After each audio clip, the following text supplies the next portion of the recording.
Yo, what is going on, people? So, I don't even know where to start, to be honest. I haven't been to the gym in a little over 2 weeks now. You guys won't know that because the way that I release the videos is like I kind of have them backlogged so that I can post them on a consistent basis. But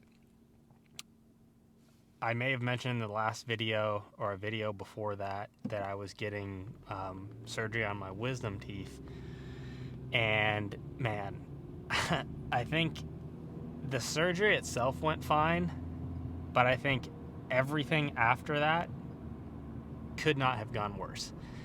The recovery was absolutely brutal. I've had times where I've been out of the gym before for surgeries. I had a knee surgery when I was younger. That had me out of the gym for like 6 weeks or something like that. But that was nowhere near the level of pain that I was in from this. There was also a time during college when I was doing my upper grad degree where I got really sick, and I was in quite a bit of pain with that as well. And I was out of the gym for over a month on that one, and I believe I lost almost 30 pounds.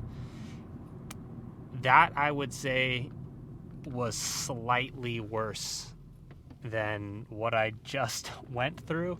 But man, the recovery from this wisdom teeth surgery was just way beyond what I imagined it was going to be. I don't want to get into like all the details, but the dentist that I went to dropped the ball on a lot of things, which made my recovery way more difficult and brutal than it needed to be. So I ended up missing almost 2 weeks of work as well. I think I missed like 8 days, 7 or 8 days of work. But yeah, so I am just getting back into the gym now. Within that time too, when I went into surgery, I was like 203. Right now I'm 193, just because I couldn't eat, obviously with the surgery being on, essentially inside my mouth. But I was also in so much pain that even if I had the ability to eat, there's no way that I would have. For me, like, pain is like a huge turnoff for eating. Like, if I'm in pain, like, that's the last thing that I want to do is eat. Similar to, I may have talked about this before, but some people eat when they're under stress. I'm the opposite. If I'm super stressed, I don't eat. And you kind of have two types of people like that. There's the people who turn to food as a stress response, and there's people who don't turn to food as a stress response. So you have some people that will gain a lot of weight, some people that will lose a lot of weight. I am in that other camp of people who just lose a lot of weight. So within that 2 weeks there, I lost about 10 pounds. And it shows in my physique. My physique it's like everything bad about when you look at somebody's physique is what has manifested in my physique. Really flat looking, really soft looking, really small looking, all those things. Whereas before I went into surgery, I was actually really liking the look. I talked about before on some other videos that prep was going super smooth. The weight was coming off just how we needed it to. Performance in the gym was great.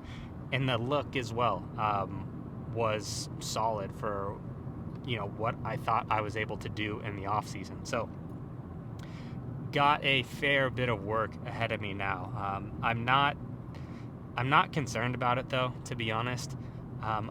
Because I've had times before where I've been out of the gym, like I mentioned, and I have always been able to recomp really well. So I'm confident with this this time again where I've been out of the gym that, give me 3 or 4 weeks and I'll have recomped really, really well. It seems like a setback right now, but in my head, I don't really think it's even going to be a setback. I think it may just have sped up my fat loss. Like I may just be ready even earlier than I thought for competitions because I've lost this weight here. And realistically, 2 weeks is not enough to lose like true muscle mass. Like I said, it's a lot of lack of glycogen, fullness into the muscle. So it's actually likely that I lost a lot of fat during this phase. It may not look like that because I am so soft looking and the volumization of the muscle is not there. But yeah, give me 3 to 4 weeks and I guarantee that the physique will look completely different. It will look like this whole situation didn't even happen. So I am going to film my session today because I think it's important to keep it real, to just show that it's not always sunshine and rainbows. Like you're not always going to be able to just keep taking steps forward, and never have a setback or never, take a step back, right? These are things that happen and you have to be able to roll with them and adjust and progress past them. And this is just things that happen in bodybuilding, but also in life, right?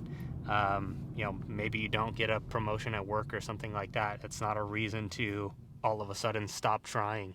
No, you go apply to a different company, get that job title that you wanted at a different place. Just because you have a setback or something didn't go your way or something was unexpected doesn't mean that you just give up in that situation. So I'm going to go in there, get my workout in. I'll probably just do a voiceover. I don't want to be mic'd up because I'm just going to kind of get in there, get out. This is essentially like coming back from an extreme deload.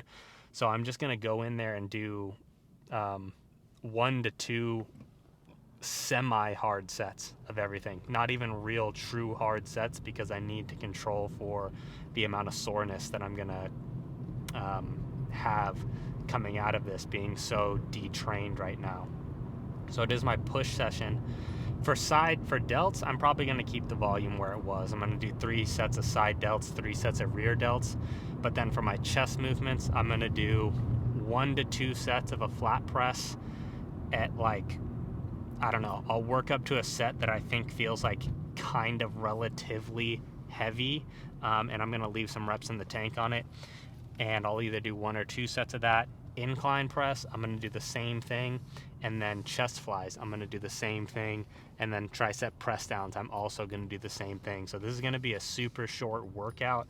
I don't think it's worth being like mic'd up and trying to talk through the session because it's just, it's not really relevant. This is kind of just coming back off an extreme deload. So I will do a voiceover of it probably. I might not even be talking about the training. I might just be talking more about, prep or the surgery or something like that.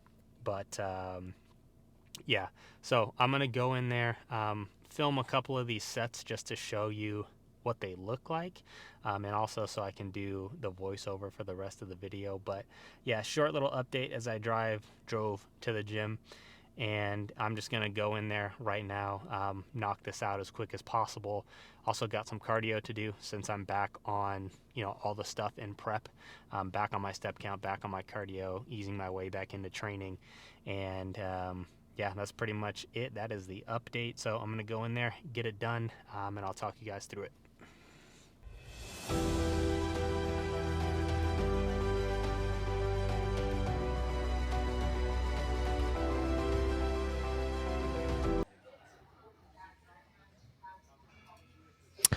All right. So, as promised, doing a voiceover. This is really going to be a quick one, to be honest. Went in there, did everything that I said in the car. I did change the order of the exercises a little bit, so I don't know if I mentioned that in the car, but I did side laterals, then I did rear delts, then I did flat press, then I did incline, then I did flies, and then I did tricep press downs. So I switched the order just a tad bit. On side laterals, I said I was going to do my normal volume, which is 4 sets. I actually just did 3. I mean, 3 was more than enough here for me on my first session back. On the rear delts, I also did 3 sets there. That's my normal volume. Then for chest, I did 2 sets, pretty light dumbbells. I only used like 90s, I think, but man, I could already feel like huge chest pump, and I could just tell already that it was going to be sore just from that alone. That's how detrained I was coming back from into this session. So I did 2 sets on that, and then on the incline, I did 2 sets, and then on flies, I only did 1 set. So that wrapped up my chest work, and then when I went to tricep press downs, I only did 2 sets there. My normal volume is 3. So all in all, I cut a lot of sets off of this workout and cut a fair bit of weight off of the workout too. I probably reduced everything off of my normal weight that I do by 15 to 20% on probably every movement. But that's more than enough. I also left reps in the tank on a lot of these movements here. So you really, if you have an extended break like I had, especially one where you're doing like no training and you're also not eating a lot, you need to consider these things when you come back. You might feel good enough to come in and go all out, but man, if you go all out, you are going to pay the price. You are going to be so sore that your next scheduled workout, right? Like I'm supposed to hit chest and basically a similar session to this in 4 to 5 days after this, I believe. That would never happen if you just go all out. Um, Now, if you're not coming back from a surgery, right, and you were just all you did was you were just super busy in life and you couldn't get to the gym, and then you come back, you might feel great, but if you go in there and kill it, you're you're just gonna be hurting, and you're actually gonna take a step back because you're gonna have to take so much time away from the gym to recover from the soreness that you're gonna again kind of take a step back there. So those are things to consider when you're coming back in the gym. Overall, this was it's hard to say it was a solid session, but it was like a session. It accomplished what I needed it to accomplish. You can see right there with the 90-pound dumbbells, they don't look heavy because they're not heavy. I could have went heavier. I could have done more reps, but I chose not to for the reasons that I just covered. Now, my next workout that I do, I'm going to approach it in the same way. Probably my first 3 to 4 sessions back in the gym, I will approach in this manner. That will give me enough time to kind of come back from the detraining to then after that really start coming back to normals, like start pushing my sets real closer to much closer to failure, and taking heavier weights. Like instead of reducing the loads by 15 to 20% like I am here, maybe I reduce the loads by 5%, 7%, something along those lines, so that by the third time I'm hitting a muscle group, I will be back to full steam, especially considering I'll have the food incoming as well. So that's my approach when I come back from an extended period of time off of the gym. And that's always been what's worked best for me. Now, as far as prep, like I said in the car, I don't think this situation set me back at all. I think if you look at the visuals, you'd be like, what the hell happened to this guy? Like 2 weeks ago versus now, what the hell happened? But, given the context of the situation, it's understandable. And like I said, I know that I recomp relatively quickly and relatively well.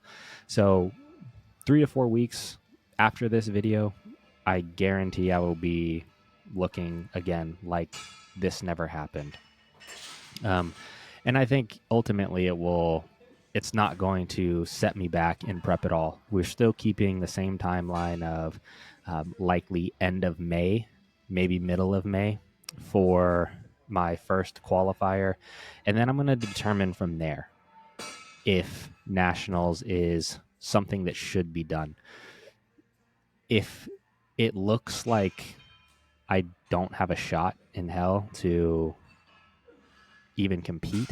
And what I mean by compete is like if I'm not going to nationals to place close to a pro card or fight for a pro card, it's not worth it to me. Going there costs a lot of money. Registering for it costs a lot of money. You got to pay for plane tickets. You got to pay for your registration, Airbnb or hotel, food, all these kind of things, right? So if you just go there and you place 15th, like you just threw like $3,000 away for zero reason. So my first show in the end of May or the middle of May will kind of determine if nationals is something that I'm going to do. You know, I've only had one off season in the enhanced side of bodybuilding. So a lot of these guys have been doing this for 3, 4, 5, 6+ years. So me standing on stage next to them is, you know, if I'm able to do that is a huge accomplishment. Now, I know I've made a ton of progress in the off season. I've added at least 15 pounds of tissue. But that doesn't necessarily mean that it's enough just because I've added a lot, right? So, that's basically the gist of this video, guys. This is my last set right here. I'm going to wrap it up, and I will catch you guys in the next video.